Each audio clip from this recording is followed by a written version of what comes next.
Ang kaya maisip at paniwalaan ng isip ng tao ay kaya ring makamit. Napoleon Hill. Parang kakaiba pakinggan, hindi ba?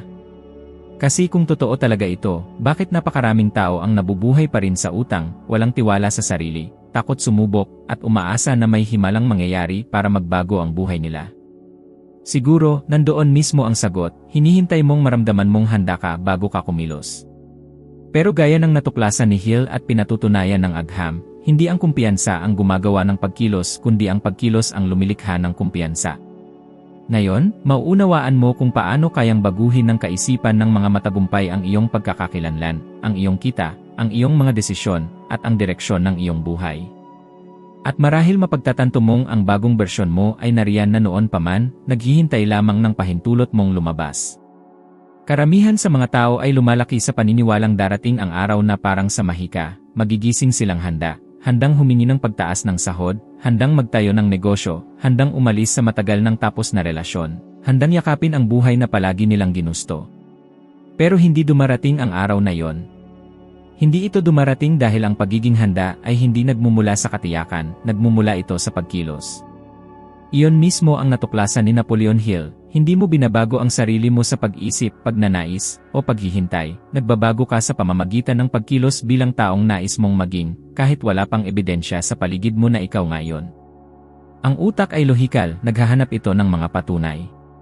At ang mga patunay na tinatanggap nito ay hindi mga iniisip kundi mga kilos. Kaya napakaraming tao ang nakakulong sa loob ng maraming taon sa siklo ng gusto ko pero hindi pa ako handa. Dumaraan ang buhay na parang isang kisapmata, habang hinihintay nila ang pahintulot mula sa loob na kailanman ay hindi dumarating. Marahil naranasan mo na rin ito. Ang ideyang naisip mo noon pang ilang buwan, ang kursong gusto mong simulan, ang pag-uusap na matagal mo nang kailangang gawin lahat ay naantala dahil naniwala kang kailangang maramdaman mong kumpiyansa o lubos na ligtas bago kumilos. Pero maging tapat ka sa sarili, ilang pagkakataon na ba ang lumipas dahil sobrang tagal mong naghintay? Ilang pinto na ba ang hindi nabuksan dahil hindi mo nagawang gumawa ng kahit isang hakbang?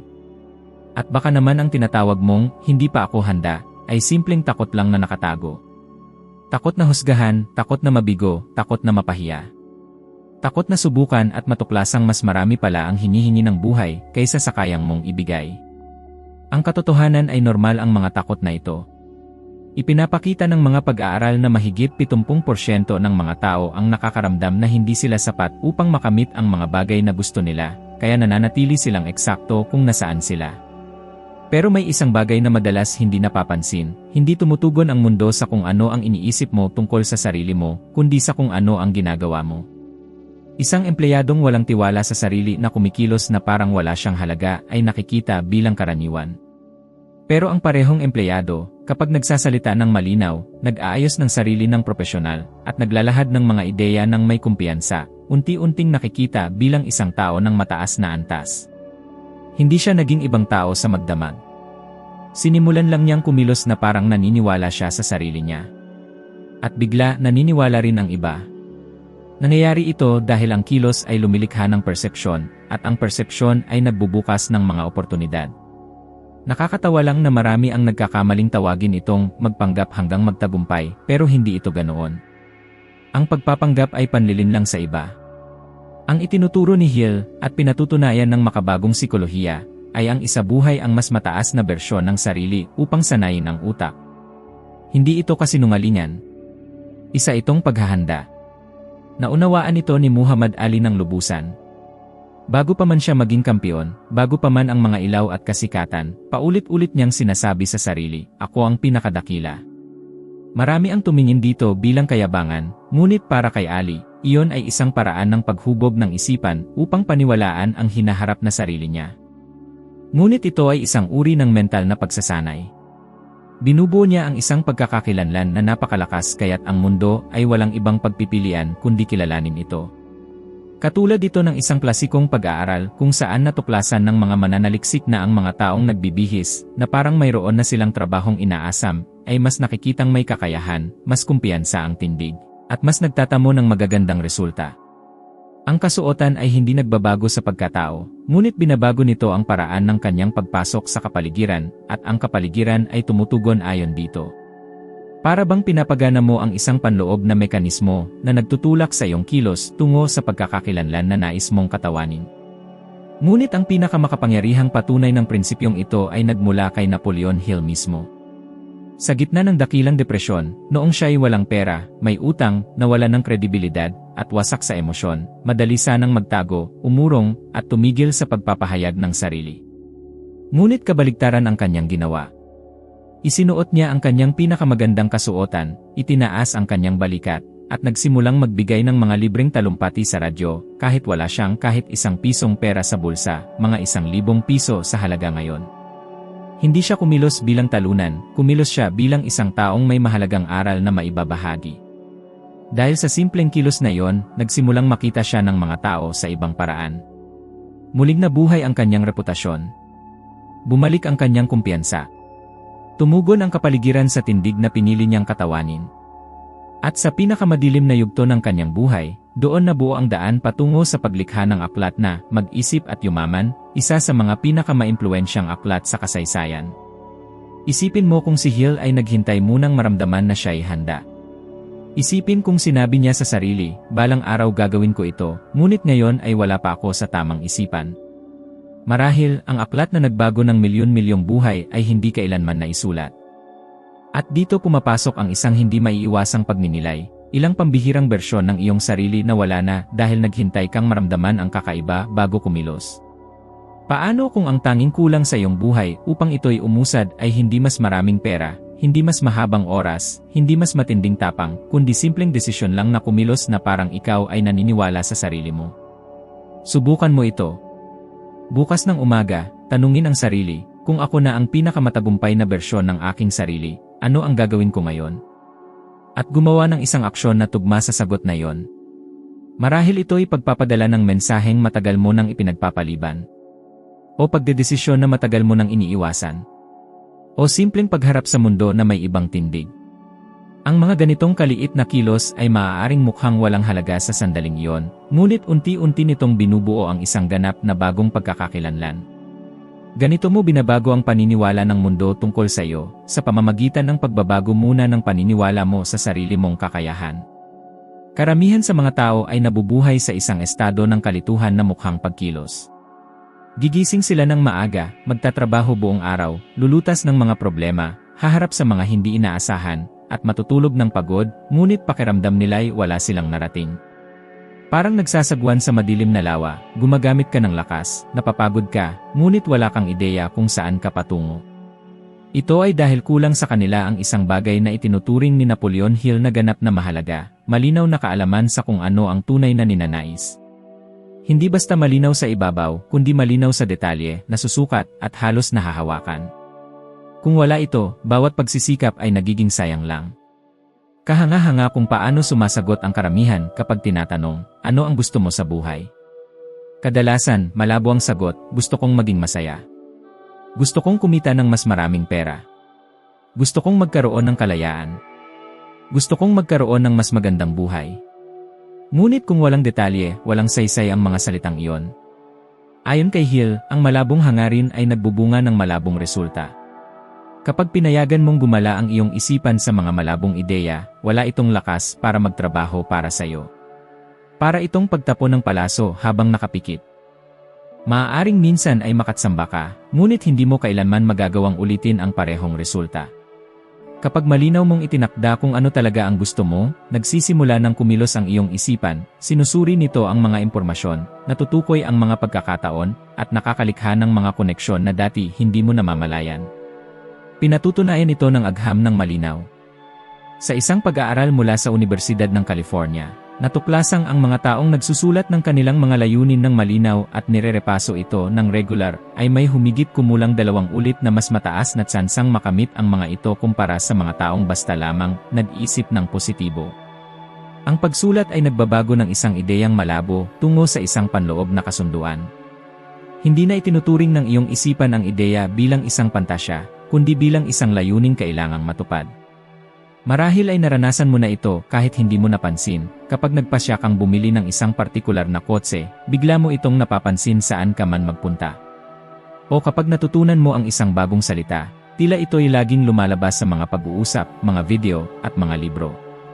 Iyan ang tinatawag na reticular activating system, ang bahagi ng utak na tumututok sa mga bagay na itinakda mong mahalaga. At iyan mismo ang mekanismong tumulong kay Wilma Rudolph upang lampasan ang imposible. Ang batang sinabihan ng mga doktor na hindi na muling makakalakad ay patuloy na inisip ang sarili niyang tumatakbo, tumatapos ng karera, at nabubuhay bilang isang atleta. Hindi lamang siya umasa, mayroon siyang malinaw na larawan sa kanyang isipan, at ang larawang iyon ang gumabay sa bawat ehersisyo, bawat pagsubok, at bawat maliit na tagumpay. Ang naging resulta, naging isang kampeon siya sa Olimpiko. Hindi iyon himala, iyon ay kapangyarihan ng kalinawan na ginabayan ng aksyon. Ito ang perpektong halimbawa upang maunawaan ang isang katotohanang madalas na hindi komportableng tanggapin, hindi lakas ng pagnanais ang tunay na nagpapabago ng buhay, kundi ang kalidad nito. Habang mas detalyado, mas makapangyarihan. Habang mas tiyak, mas posible itong makamit. Naranasan mismo ni Napoleon Hill ang prinsipyong ito.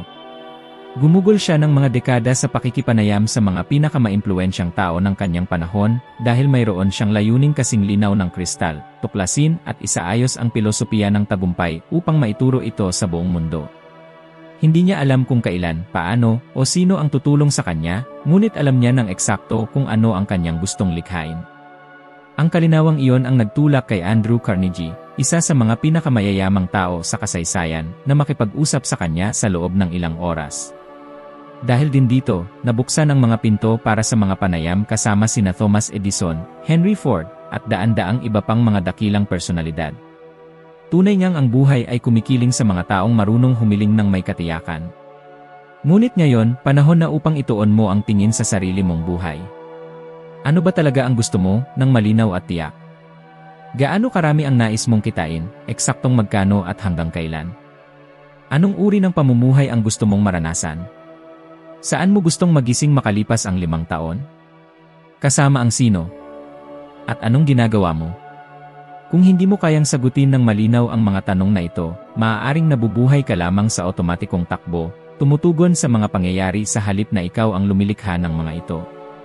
Ang pakiramdam na ikaw ay nagtatrabaho ng husto, ngunit tila kaunti lamang ang pag-usad, ay maaaring hindi dahil sa kakulangan ng pagsisikap, kundi sa kakulangan ng direksyon. Kapag itinakda mo ang iyong layunin ng detalyado, nagsisimulang magkaisa ang lahat sa paligid mo. Napapansin mo ang mga pagkakataong dati ay hindi mo nakikita, natutukoy mo ang mga landas na dati tila wala, at mas mabilis kang nakakagawa ng desisyon dahil alam mo na kung saan ka patungo. Ang kalinawan ay hindi lamang nagpapabilis ng progreso, malaki rin nitong binabawasan ang pagkabalisa. Ang pag-aalinlangan ay humuhupa kapag nagiging malinaw ang layunin. Marami sa iyong mga takot ay maaaring umiiral lamang dahil hindi alam ng iyong utak kung aling direksyon ang dapat nitong ipagtanggol. Isipin mo ngayon ang iyong perpektong hinaharap, ngunit isipin ito ng may katumpakan, ang oras ng iyong paggising, ang kapaligirang tinitirhan mo, ang uri ng trabahong ginagawa mo, ang halaga ng perang nasa iyong bangko, ang mga karanasang natatamasa mo, at ang mga taong kasama mo sa araw-araw. Habang mas detalyado ang imaheng ito, mas tumitibay ang iyong panloob na kumpas. Ang kalinawan ay nagiging gabay na ginagawang malinaw ang dating malabong daan, isang mapapatungo sa iyong layunin. Kapag mayroon kang mapa, hindi mo na kailangang umasa sa swerte. Ikaw mismo ang lumilikha ng iyong landas.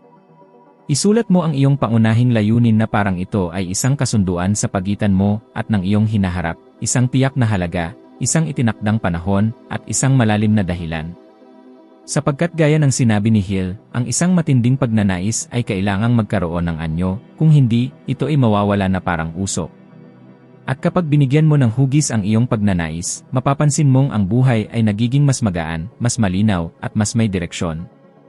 Ang kalinawan ang siyang naghihiwalay sa mga taong basta na lang tumutugon sa mga pangyayari mula sa mga taong sadyang gumagawa ng kanilang realidad. Iyan ang kaibahan ng taong nananaginip ng gising sa taong nagigising upang tuparin ang kanyang panaginip. Darating sa buhay ng bawat taong nangangarap ng malaki ang sandaling tila sabay-sabay na bumabagsak ang lahat. Iyon ang punto kung saan nawawala ang unang sigla, hindi lumilitaw ang mga resulta, at dumarating ang mga negatibong opinyon na parang pabigat. Doon nagsisimulang likhain ng isip ang pinakamapanganib na kaisipan, marahil hindi ito para sa akin. Sa sandaling iyon, karamihan ay sumusuko. Hindi dahil sila ay mahina, kundi dahil nasanay silang maniwala na ang tamang daan ay dapat madali, mabilis, at puno ng kumpirmasyon mula sa iba. Ngunit natuklasan ni Napoleon Hill ang isang bagay na ngayon ay pinatutunayan na rin ng agham. Ang pinakamalalaking pag-unlad sa buhay ay madalas dumarating pagkatapos ng yugto kung kailan gusto mo nang sumuko. Ang huling bahagi ng pag-akyat ang siyang pinakamatindi, hindi dahil malayo ka pa sa tuktok, kundi dahil malapit ka nang makarating. Ang mga hadlang ay hindi senyales upang huminto, sila ay mga natural na pagsubok na naghihiwalay sa mga taong basta lang may nais mula sa mga tunay na nakatuon sa kanilang pangarap. Laging sinusubok ng buhay. Parang tinatanong ka nito, gusto mo ba talaga ito?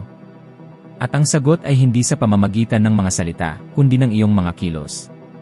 Ang taong patuloy na sumusulong kahit walang katiyakan ay ipinakikita sa mundo at sa kanyang isipan na ang kanyang pangarap ay hindi basta pagpipilian, ito ay isang desisyon.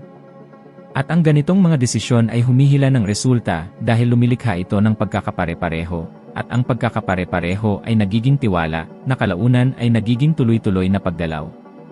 Ngunit kapag ikaw ay nasa gitna ng unos, mahirap itong makita. Ang takot ang kumokontrol, takot na muling mabigo, takot na masayang ang oras, takot na marinig ang mga salitang, sabi ko na nga ba. Ang mga takot na ito ay karaniwan, at ayon sa positibong sikolohiya, ang katatagan, ang kakayahang magpatuloy kahit tila lahat ay salungat, ay mas mabigat na salik ng tagumpay sa mahabang panahon kaysa talento, talas ng isip, o formal na edukasyon. Ang mga taong matyaga ay nagkakaroon ng naipong karanasan na kalaunan ay humihigit sa anumang likas na kakayahan. Sila ay lumalago sa mga pagkakamali. Natututo sa bawat pagkadapa. At habang ang iba ay humihinto dahil iniisip nilang hindi ito para sa akin, natutuklasan ng matitibay na sila pala ay isang hakbang na lang mula sa isang mas dakilang bagay. Kapag dumadaan ka sa panahong tulad nito, nagsisimulang magsinungaling ang iyong isipan. Sinasabi nito, walang silbi. Walang nangyayari. Walang nagbabago. Ngunit ang totoo, madalas kang tila nakahinto hindi dahil hindi ka umaangat, kundi dahil hindi mo palang naaabot ang kinakailangang lakas upang masira ang susunod na hangganan. Ang pagtitiyaga ay tulad ng pagtulak sa isang nasirang sasakyan, sa simula, napakahirap. Tila walang gumagalaw. Ngunit pagkatapos ng ilang pulgadang pag-usad, unti-unti mong mararamdaman ang galaw. At pagkatapos ng ilang metro, mapapansin mong umaandar ka na. Ang karamihan ay sumusuko sa unang mga sandali, kapag tila walang nangyayari, hindi nila alam na ang pinakamahalagang pag-usad ay kadalasang hindi nakikita. At naroon ang isa pang bitag na nakakulong sa libo-libong tao, ang pagkalito sa pagitan ng pagtitiyaga at paulit-ulit na paggawa ng parehong pagkakamali. Ang tunay na pagtitiyaga ay hindi katigasan ng ulo. Ito ay kakayahang umangkop. Ito ay ang pagwawasto ng landas habang pinanghahawakan ang layunin. Ito ay ang pagbagsak at muling pagbangon, ngunit pagbangon na mas matalino, mas malakas, mas may diskarte. Bawat pagbagsak ay nagtuturo ng aral na hindi maibibigay ng tagumpay. At kung makikinig ka, malalaman mong ang mga hadlang ay hindi dumarating upang hadlangan ka, kundi upang ihanda ka. Ang pagtitiyaga ay isang pang-araw-araw na pagpili. Ito ay ang pagsasabi sa sarili, pagod na ako, ngunit magpapatuloy pa rin ako.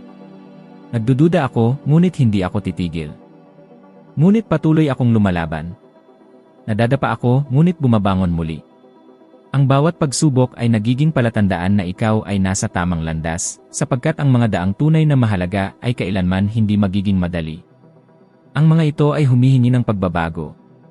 At ang tunay na pagbabago ay nangyayari lamang kapag pinili mong lampasan ang iyong emosyonal, mental, at pisikal na mga hangganan. Maaaring nasa ganitong yugto ka ngayon. Maaaring pakiramdam mo ay matagal ka nang nagsisikap, ngunit tila walang nagbabago. Maaaring sinasabi na ng isip mo na wala nang saysay ang pagpapatuloy.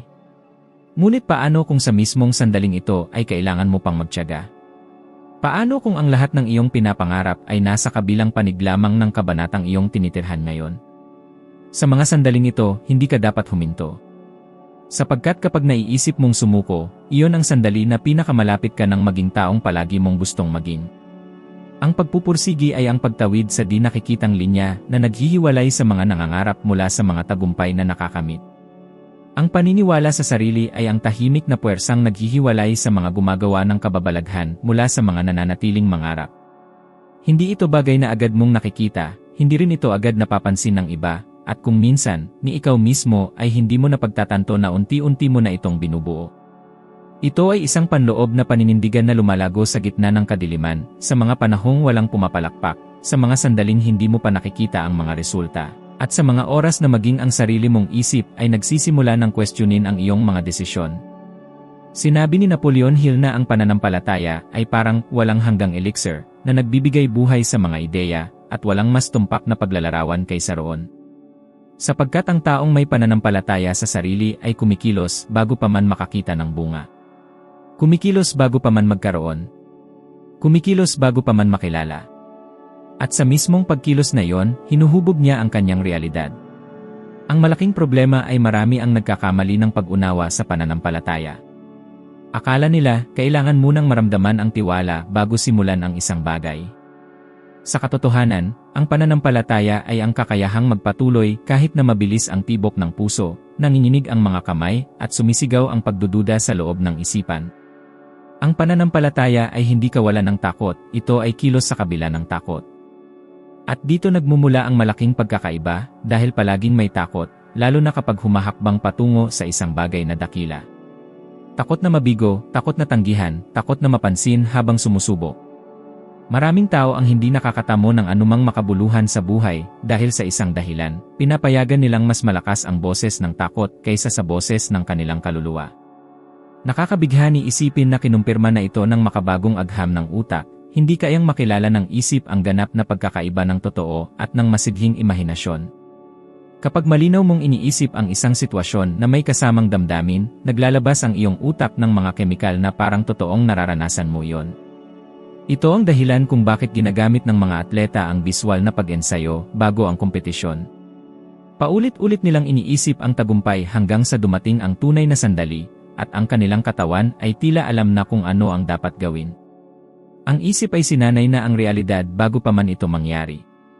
Matagal nang napagtanto ito ni Napoleon Hill nang isulat niya ang kahalagahan ng pagpapakain sa ating isip ng mga larawan ng ating mga mitiin.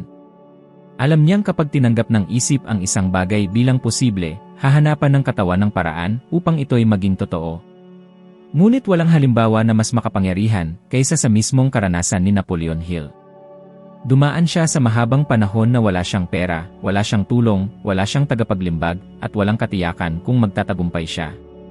Ang kanyang pamilya ay dumaranas ng hirap, lumalaki ang mga utang, at binabatikos siya ng mga tao.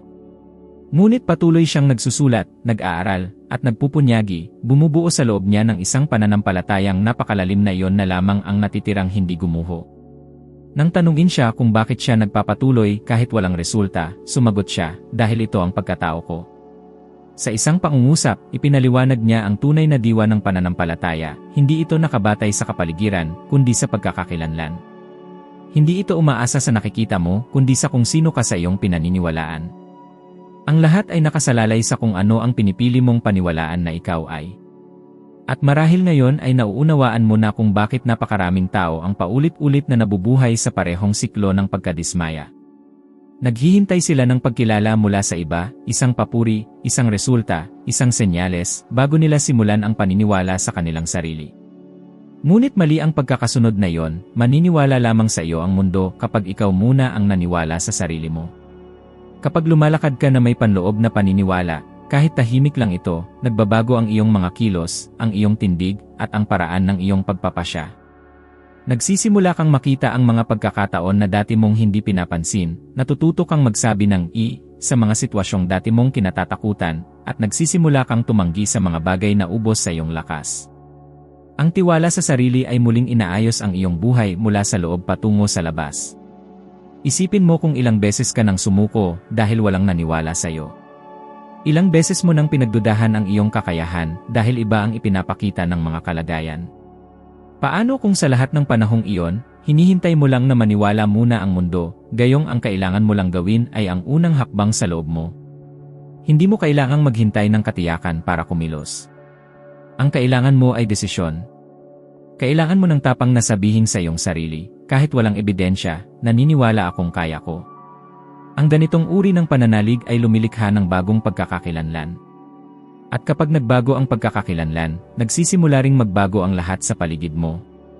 Kaya napakahalaga na gawing araw-araw na gawain ang pananampalataya sa sarili. Ang pag-ulit ng mga pahayag tungkol sa sarili ay hindi hungkag na tulong sa sarili, ito ay paraan ng muling pagprograma ng isip. Ang paggunita sa nais mong kinabukasan ay hindi pantasya, ito ay isang pagsasanay sa isipan. Sa bawat pagkakataong sinasabi mo ang isang bagay tungkol sa iyong sarili ng may layunin, nagtatanim ka ng binhi sa iyong malay. Sa bawat paggunita mo sa hinaharap na gusto mong likhain, pinalalalim mo ang mga ugat nito. At paglipas ng panahon, ang mga binhing iyon ang humuhubog sa iyong damdamin, sa iyong mga desisyon, at sa iyong mga kilos, hanggang sa ang iyong buhay ay sumunod sa kung ano ang nasa loob mo. Dududahan ka ng mundo. Maging ang mga taong pinakamalapit sa iyo, minsan nang hindi sinasadya, ay ipapasa ang kanilang mga takot sa iyong mga pangarap. At sa ilang sandali, ikaw mismo ang magdududa sa sarili mo. Ngunit ang tunay na pananampalataya ay yaong nananatili kahit tila lahat ay salungat. Hindi ito umaasa sa papuri, sa paborableng sitwasyon, o sa agarang resulta. Umaasa lamang ito sa iyong kakayahang magpatuloy, kahit maliit ang mga hakbang, kahit walang katiyakan. At sa huli, iyon ang totoong nagbabago ng buhay. Hindi ito tungkol sa pambihirang talento, hindi rin sa swerte, at hindi rin sa perpektong pagkakataon. Ito ay tungkol sa tahimik, halos matigas na pananalig na magpatuloy kahit walang kasiguruhan na magtatagumpay. Sapagkat kapag kumilos ka mula sa panloob na paniniwala na iyon, napipilitan ang realidad na magbago, ito ay lumalambot, umaayon, at nagsisimulang sumagot sa kung sino ka na sa loob. Kaya ang pananampalataya ay tumitigil na maging isang simpleng paniniwala lamang at nagiging lakas na muling humuhubog sa iyong kinabukasan. Ang tunay na pagbabago ay hindi nagsisimula sa labas, ito ay ipinapanganak sa loob mo. Nagsisimula ito kapag kumilos ka kahit hindi ka paganap na handa, kapag malinaw mong itinakda kung saan ka patungo, kapag nagpatuloy ka kahit gusto mo nang sumuko, at kapag pinili mong maniwala sa sarili mo kahit walang katiyakan. Iyan ang pinakapuso ng kaisipan ng mga taong matagumpay.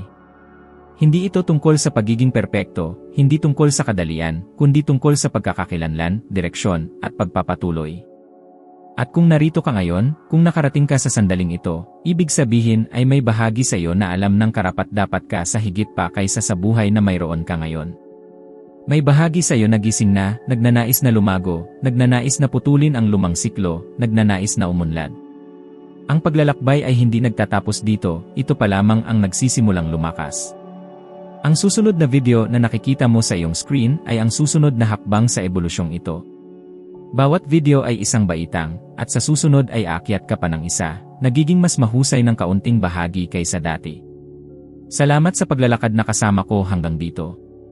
Maghihintay ako sa iyo sa susunod na video.